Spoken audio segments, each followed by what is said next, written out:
बाटा पाकिस्तान जी, जैसा कि आप जानते होंगे 1940 में ये इसकी संग बुनियाद रखी गई। उस वक्त ये इंडिया की एज ए ब्रांच फैक्ट्री के तौर पे बनाया गया। 42 में ये शुरू हो गई और पार्टीशन से पहले ये एग्जिस्ट करती थी इस इलाके में। तो पार्टीशन के बाद वो दो अलग कंपनियां बन गई, बाटा इंडिया और बाटा पाकिस्तान। तो बड़ी अच्छी एवोल्यूशन रही है। ये हाउस होल्ड ब्रांड है। एक लोग इसमें बड़ा लोगों को कॉन्फिडेंस था कि इसकी मजबूती, पायदारी, कंफर्ट और स्पेशली स्कूल शू के वाले से बड़ी मशहूर कंपनी है। First to Bata then to school. अभी रिसेंटली कुछ सालों में हमने एवोल्यूशन की है। एवोल्यूशन से क्या है कि हम थोड़ा सा, क्योंकि हमारी जूते ज़्यादातर बेसिक और ज़्यादा जो होते हैं ना शू इंडस्ट्री के कोई शान होते थे, लेकिन जो मॉडर्न ट्रेंड था वो ये है कि लोग पहले जूता लेते थे तो उसको एक्सपेक्टेशन होती कि लंबा चलेगा। अब वो कहते हैं कि वो जूता नए ट्रेंड के मुताबिक हो, रंग उसके बीट्स ये वो सारे हों, फिर नया 6 महीने बाद फैशन आ जाएगा, फिर नया ले लेंगे।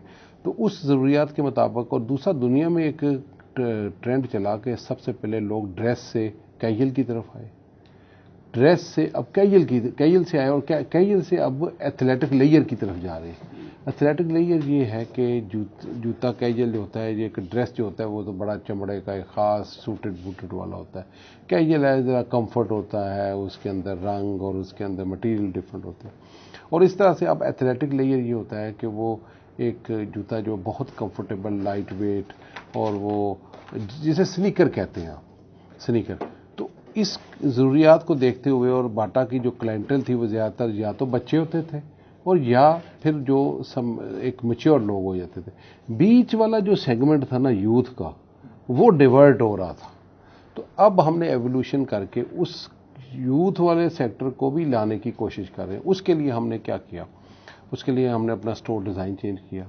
हमने अपने स्टोर्स के अंदर एथलेटिक लेयर के वाले से पावर, नॉर्थ स्टार, ऐसे जूते जो कि यंग जनरेशन के सेगमेंट वाले बच्चे पसंद करते हैं, और उसके ऊपर हमने इंट्रोडक्शन की। मैं आपको बताऊं, 1-1.5 साल से हमने ये काम शुरू किया है।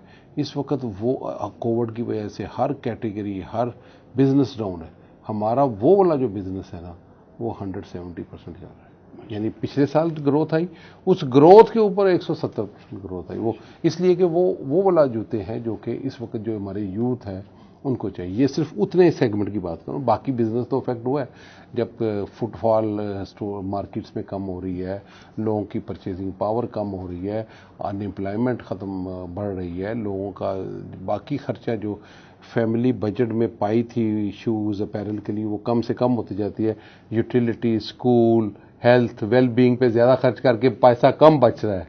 तो इस हालात में हमने 2 स्ट्रेटजी रखी, एक और दूसरी स्ट्रेटजी हमने ये रखी वैल्यू फॉर मनी, कि हमें हर वक्त ऐसे जूते हर कैटेगरी के अंदर होने चाहिए जहां जो प्राइस सेगमेंट पे लोग आना चाहें उनको वो जूते मिल जाए। वो उस हवाले से हमारी सेगमेंटेशन मार्केट्स के हिसाब से भी रही। सिटी स्टोर हैं जो जहां लोग एफिलेंट क्लास आती है, वहां उनकी डिमांड, उनकी प्रेफरेंसेस डिफरेंट हैं। जो लोग फैमिली स्टोर्स में आते हैं, 2nd tier city, 3rd tier cities में आते हैं, उनकी प्रेफरेंसेस, उनकी डिमांड डिफरेंट है। तो उसी वाले से हमने सेगमेंटेशन करके अपने बिजनेस को एक मजबूत। और मोस्ट रिसेंटली हमने देखा कि एक्सपेंशन पाकिस्तान में जब मैंने चेक किया तो हमारी जो कवरेज थी टियर 1, टियर 2 तक थी, और टियर 3 में कुछ थी, और हाफ टियर 3 और 4 में प्रेजेंस हमने थ्रू होलसेल चैलेंज की हुई थी, और वो उतनी इफेक्टिवली पहुंच नहीं रही थी। तो अभी हमने एक नया प्रोजेक्ट शुरू किया था 1 साल पहले, फ्रेंचाइजिंग। तो अब हम उन इलाकों में जो अच्छा बिजनेसमैन है, जिसके पास सरमाया है और वो काम करना चाह रहा है और वो अच्छी साख रखता है और इन्वेस्टमेंट करना चाहता है, उसके साथ मिलके फ्रेंचाइज स्टोर्स उनको दिए। उसमें फ्रेंचाइज स्टोर का कॉन्सेप्ट ये है कि उसमें सिर्फ मैनेजमेंट उसकी होती है, डिज़ाइन, क्वालिटी, शूज़ और आल वो मेयार जो कि लाहौर शहर या कराची शहर के किसी भी अपने ओन ऑपरेटेड स्टोर का होता है वो वहाँ होता है, वो मेक श्योर करते हैं, उसको ट्रेनिंग। ये मिक्स वो करते हैं या सिर्फ बाटा रखते हैं? सिर्फ बाटा। सर इसके साथ लिंक कर लीजिएगा आप, ऑनलाइन भी अपने। मैं बता रहा हूँ। इसके बाद में तीसरा जैसे दुनिया में डिजिटल रेवोल्यूशन आया, तो हमने ई कॉमर्स के अंदर जब सोचा 2-2.5 साल पहले, तो हमने जब शुरू किया तो दुनिया में जितने भी कंपनियां, बड़ी बड़ी कंपनियां जिन्होंने ई कॉमर्स के थ्रू बिजनेस, उनके लिए एक स्पेशलाइज ई कॉमर्स कंपनियां होती हैं, जैसे ज़लोरा है, लज़ादा है, ज़ीपॉक्स होती थी। वो उनका काम ही ये होता था। तो पाकिस्तान में जब हमने देखा तो पाकिस्तान में सिर्फ एक कंपनी थी, Draaz.com। वो भी ये कुछ 1-2 साल उनका एक रीबिल्डिंग स्टेज में थी, उन्होंने कुछ शेयर बेचे अली बाबा को, जो भी सिलसिला था।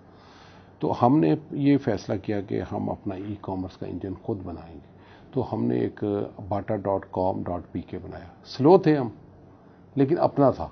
लेकिन सर आप पाएंगे हो जाएगी। हाँ, अब आपको बताऊं कि अभी हमारी सेल हर साल पिछले 2 साल से 2000 गुना बढ़ रही है। मतलब अगर हम जूते बेचते थे, 100 जूता बेचते थे, तो 100 से 4000 रुपये चले गए, 4000 से 16000 रुपये आज। लेकिन वो एक ऐसी बेस है जो हमने उसमें सीखा भी, अपना डार्क वेयर हाउस भी बनाया है, अपना पूरा सिस्टम भी बनाया है। हमने अपनी वेबसाइट को भी इन्हीं जो मॉडर्न के तरीके लाइंस पे उसको अपडेट किया, टीम रखी है। बताता हूँ, ये इसका हमारे यहाँ जो मेयार है इस इंडस्ट्री का, वो है पर पर्सन कंजम्पशन के। मसलन हमारे यहाँ पाकिस्तान में जो पर पर्सन कंजम्पशन है 1.399 इस वक्त, यानी कि एवरेज अगर हमारी आबादी 22 करोड़ है तो उसको 1.39 से ज़रूर दे दें कि ये एवरेज है। उसके बाद आप आ जाएं कि उसमें सेगमेंटेशन है। बड़े शहरों में ज़्यादा है, कई जगह एक भी नहीं है, कई जगह 2 है, लेडीज़ में 4 से ज़्यादा है, लेडीज़ 4 से ज़्यादा है, बच्चों में 2 है, 2.5 है। तो इस तरीके से मेंस में सबसे कम है वो, मतलब इस तरीके। और जो एवरेज, और कहीं बेयर फुटेड है, और वो उसकी जो एवरेज बनती है वो ये बनती है। तो उस हिसाब से अगर एवरेज सेल प्राइस निकाली जाए तो तकरीबन पाकिस्तान में एवरेज जूता जो बिकता है वो, मतलब सारे मिक्स करके, जो महंगे से महंगा और सस्ते से, ये $5 है इसकी कीमत। तो आप अंदाज़ा लगा रहे हैं कि एक आदमी अगर 1.39 है तो $8 से $9 सालाना एवरेज पर कैपिटा में मतलब इस पे खर्च करता है। डेंट मैं समझ लो कि पिछले ये 2000 अर्ली से लेके 2000 तकरीबन 17 तक ये डेंट जो था 30 से 40% पड़ा था, ठीक है। और उसके बाद 30 से 40%। मैं एक क्रेडिट, सिर्फ एक क्रेडिट इस गवर्नमेंट को जाता है। इन्होंने स्मगलिंग काम की है। एक काम जो मैं बताऊं ना, जो जिसके ऊपर आपने इस गवर्नमेंट को, कि उन्होंने स्मगलिंग थोड़ी सी रोकी। 2 रास्ते हैं जो से, एक तो लैंड रूट है, ठीक है, वो उन्होंने काफ़ी टाइट किया है, उसको मजीद टाइट करने की। दूसरा ये है कि जो आया HS कोड कोई और जब वैल्यूएशन की स्टेज पे कोई और शो कर दिया, उसकी वैल्यू है अंडर इनवाइसिंग कर ली, वो भी एक फॉर्म है ना, अंडर इनवाइसिंग भी है ना, कि आप टैक्स पूरा नहीं देंगे। अब जब उन लोगों की कॉस्ट कम आती है तो हमारी इंडस्ट्री उसके मुताबिक तो कम्पीट नहीं कर सकती ना, मतलब। लेकिन वो जो कानून साजी आप कह रहे हैं ना, कानून साजी तो देखें पाकिस्तान में तो कानून एग्जिस्ट करता है, उसकी कंप्लायंस नहीं है ना। कानून तो कोई भी कानून नहीं है हमारे मुल्क में कि स्मगलिंग करो, वो तो कहते हैं नहीं होनी चाहिए, मतलब वो तो फिर भी हो रही है, वो तो कंप्लायंस की बात है ना। मैं तो समझता हूँ इसमें 2 फैक्टर हुए, एक तो लेदर सस्ता हुआ, और नंबर 2 जो एक्सचेंज रेट में जो वैल्यूएशन हुई, उससे हमारी इन डॉलर टर्म्स हमारी प्राइस चीपर हो गई। तो हमारी जो ये कोविड ने अफेक्ट किया है, नहीं तो एक्सपोर्ट तो बड़ी अच्छी चल रही थी। हमारे पास इस वक्त जो कैपेसिटी है ना, जो बन रहे हैं जूते, वो 483 मिलियन जूते बन रहे हैं पाकिस्तान में, लेकिन उससे ज़्यादा हमारे पास उसकी कैपेसिटी उससे 20-30% ज़्यादा है, क्योंकि मोस्टली हमारी जो फैक्ट्रीज हैं वो फुल कैपेसिटी पे नहीं चल रही होती। तो अगर कोई इस तरह से $1 बिलियन तक आया, हमारे पास बहुत अच्छी अच्छी कंपनी है, कुछ स्पेशलाइज कंपनी है।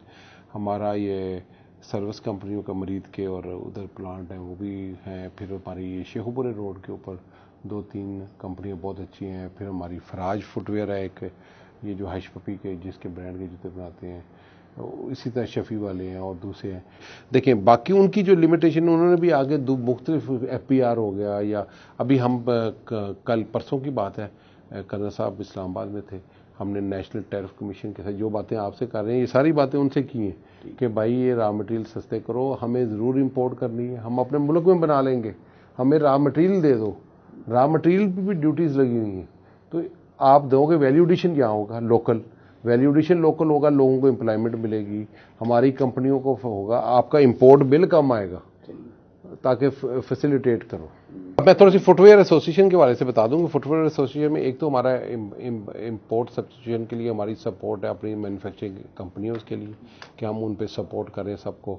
और इसके लिए हमने गवर्नमेंट से बात किया कि हमें ये जो रिटेल पार्क बन रहे, ये जो ये इंडस्ट्रियल जोन्स बन रहे हैं, ये सी पैक की वजह से, वहाँ हमें जगह दी जाए, जाके हम अपनी इंडस्ट्री को तो लेके जाएं, प्लस हमारे एसोसिएशन को जगह दी जाए। हम अपने ट्रेनिंग इंस्टीट्यूट हमने बनाया हुआ, आपको देखा है आपने?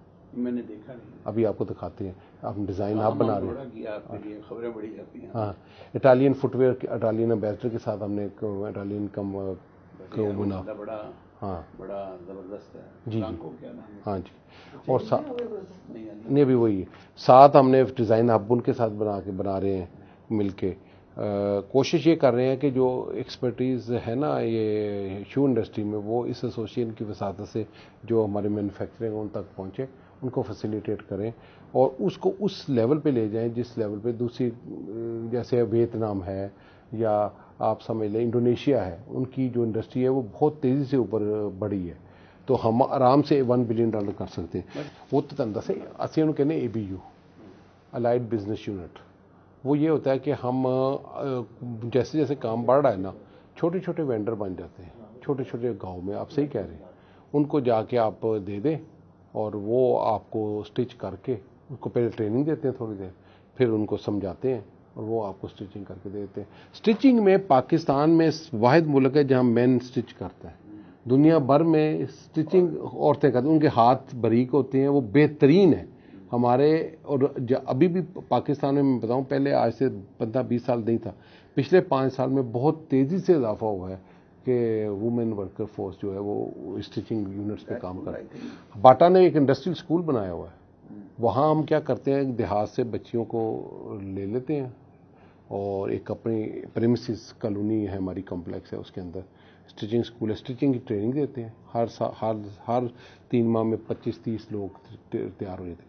उन्हीं को फिर पुश करते हैं कि हमारे जो यूनिट्स हैं ना, उन पे आपको मुलाजमत मिल जाएगी। जो ना करना चाहे उनको घर में अपना काम शुरू कर लें।